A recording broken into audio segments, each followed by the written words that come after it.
So on the Epiphany, it is a custom of the church to announce the date of Easter, because Easter is the center. All the other feasts rely on when it is celebrated. Now, this was done mainly because nobody had a calendar. It had to be told to people when Easter was going to be celebrated. We all have calendars. They're all in our pockets right now. But still, it is good because it reminds us that the centrality of Easter, the resurrection of the Lord, in the liturgical calendar of all the other feasts. Its importance is the great mysteries of faith which are celebrated each year. So, on to the scriptures. In our first reading from Isaiah, written hundreds of years before the birth of Christ, we hear the first mention of light. A light to the Jewish people.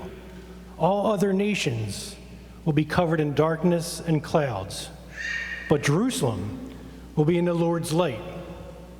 Something special is happening. The light would remove the darkness they are in and provide them with something to guide them, something for them to follow. The birth of a Savior. The Epiphany we celebrate today is a recognition to all peoples, then and very much still now, that the child that was born on Christmas that we celebrated was no mere baby, but a Messiah to Israel and to the whole world. Interesting, and in his first visitors, the Magi, they weren't Jewish. They were Gentiles, pagans from another nation, drawing to Jerusalem for some reason, following a star, following a light that is guiding them to the crib of the newborn King of the Jews. They followed and found him to worship and adore him. Often overlooked, but we should point out that the Magi entered Jerusalem asking where the newborn King of the Jews was going to be. We're just following a star, right? They should have known where the newborn King of the Jews was going to be. But that star at that point, it was simply out in front of them. It was simply there to be seen by them. We heard it say that we saw this star at its rising. Looking for the King of the Jews? Well, kind of makes sense that you would go to Jerusalem. Seek out the new king. After all, it was probably the new king was going to be the heir of an already existing king. Or maybe the heir of some great military leader. But we know that they would not find this king in a palace or a place of honor, but it was simply in a stable, surrounded by animals, lying in a manger. I also like to think it was kind of not so gentle nudge to Herod and the chief priest to say, hey, maybe we ought to be looking at what you read there because your Savior was born. You should probably go looking for him. And Herod at that point, he's thinking that his replacement was just born, so he's all riled up. But they head to Bethlehem. The star is back in front of them, and it stopped over the place where the child was. Now, reading this, I think, do stars do that? Do stars appear, disappear, move, stay still? I don't know. But this is what Pope Benedict had to say about this. He said, we can leave the debate about the nature of the star over Bethlehem to the scientists. The great star, the true supernova that leads us on, is Christ himself. He is, as it were, the explosion of God's love, which causes that great white light of his heart to shine upon the world. Today, we celebrate the manifestation of Jesus Christ, the Savior of the entire world. All the nations have a new king. Not just the Jewish people, but all. Even in today's second reading in the Psalm, we get a hint about this.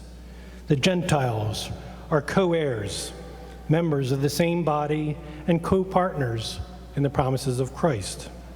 In the Psalm we sang, Lord, every nation on earth will adore you. This child born was for the salvation of all mankind. Not just the pious, not just the learned, but for the poor, the lowly, and the sinner. We recognized again earlier that the first visitors were the Magi, and they came from a far-off nation. I particularly would like to focus on what they did when they arrived. What they did should be on the mind of every Christian. We read, they were overjoyed at seeing the star, and on entering the house, they saw the child with Mary, his mother. They prostrated themselves and did him homage. So let's start with they were overjoyed. They were not simply happy because their long journey was over. They reached it safely. The joy they felt was in the realization that what they were searching for, what they chose to do in each of their hearts, well, it was realized, and it was right in front of them. When we feel joy, we too feel it when we choose to do something out of our own free will, and when we're motivated only by the love we have of God and our neighbor, choosing to do something for the betterment of another only because we love them. This is when we feel joy. And I think even more magnified joy, we can call it overjoyed, is when we direct ourselves to Jesus on the cross and truly realize what he did for you, what he did for me. We take that realization and apply it to our failures. We seek forgiveness in the sacrament of the church. When we receive that absolution, we truly feel overjoyed by the mercy given to us by Christ. We also read that the Magi did him homage. Now, the perspective of homage is interesting to me. These Magi, they had no affiliation with the Jewish people or their faith, yet they went on a journey searching for a new king. Now, searching's one thing. They could have just done that out of curiosity, right? Once they got there, peeked in, saw a baby and left. But they didn't. When they arrived, they did him homage. These kings completely humbled themselves and lied prostrate in front of the baby. They submitted themselves to him, aligning themselves with him and his mission. This is what we are doing when we let Jesus into our lives. After all, to be a Christian is to give ourselves completely to him, to remove any selfishness we can have, to remove the need to control all things that we all can have, and to humbly give it over to Jesus. We align ourselves to his mission when we live out our faith in the world. We share it by our actions and by our words, and by portraying that light of Christ within us all for all the nations to see, to follow, and to come toward. This is the effect that Jesus should have on each one of us: joy, hope, and love that can only be found in him, and by doing his will, joyfully submitting ourselves to him. Now, this can sometimes be difficult, submitting ourselves to him, but he calls us to be like him. So that includes carrying our burdens and struggles with us. But we know that Jesus has already won that battle for us. We are ready. We, like the Magi, are following a light that does not appear and then disappear. It does not change. It does not waver.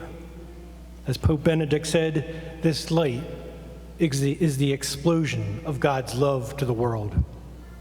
The light of Christ cannot be extinguished because by our baptism, each and every one of us is carrying that light in our hearts forever. So today, let us be overjoyed because the Savior of the world has been born, and his kingdom will have no end.